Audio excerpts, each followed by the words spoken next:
Hey there, CPA Club community. I'm Chris Vanover, back with another 5 Points episode. Today, we're tackling the latest on the evolving regulatory landscape under Trump's return to the White House, focusing on potential shifts at the SEC and the PCAOB.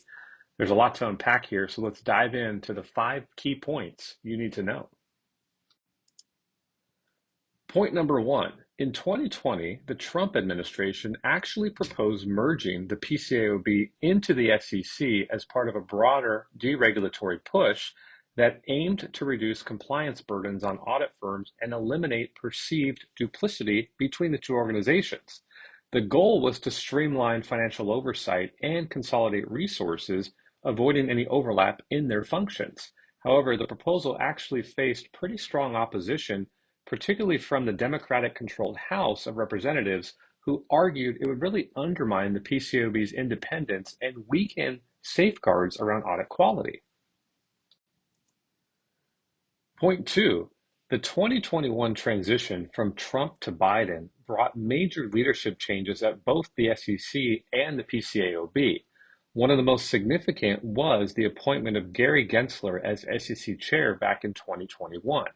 His appointment, which was a key part of the Biden administration's regulatory agenda, was aimed at enhancing financial market oversight and improving investor protection. So Gensler's tenure at the SEC actually laid the foundation for further changes at the PCAOB with the appointment of Erica Williams as chair in January of 2022. Under Williams, we've seen that the PCAOB has shifted its focus to a more aggressive enforcement and transparency model. She's notably increased the fines and sanctions for audit failures to record-setting amounts and placed a greater emphasis on improving audit quality for both large and small firms.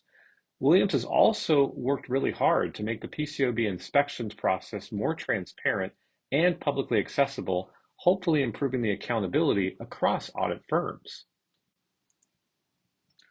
Point three, Trump has publicly criticized SEC Chair Gary Gensler's aggressive regulatory approach as part of Trump's broader deregulatory agenda, so he's called for Gensler's removal.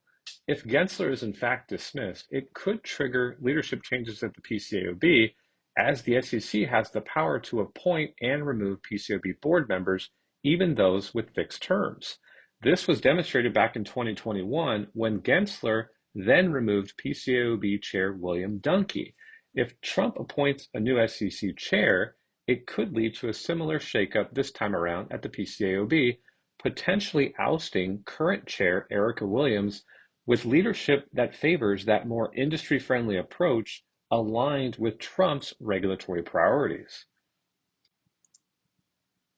Point number four, Trump's broader deregulatory stance is most likely to reduce that regulatory burden that many audit firms are facing right now, particularly through those potential changes at the SEC and the PCAOB. That shift in the regulatory leadership could lead to policies that might scale back those PCAOB inspections, maybe loosen the restrictions, or maybe even reduce the compliance requirements for audit firms, creating that more business-friendly environment. That deregulatory move would align with Trump's philosophy of streamlining regulations, benefiting audit firms by making it easier and potentially less costly for them to operate, as well as the companies they support. But what about that looming new quality control standard? Point five, even with potential regulatory shifts under a Trump presidency, don't think that the PCAOB's QC 1000 will be delayed. The final rule for QC 1000 is still set to be fully implemented by December 15, 2025.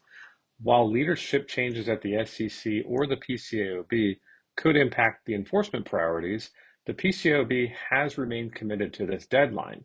Waiting for potential changes in leadership could cost you valuable time, so the time to act on QC 1000 still is now.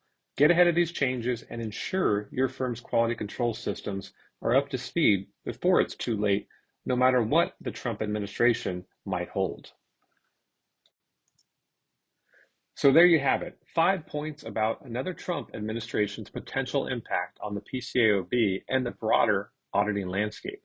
If you're interested in exploring these points in more detail, head over to our blog at cpaclub.cpa/resources/blog. blog for an in-depth analysis. Thanks for tuning in, and I look forward to seeing you next time.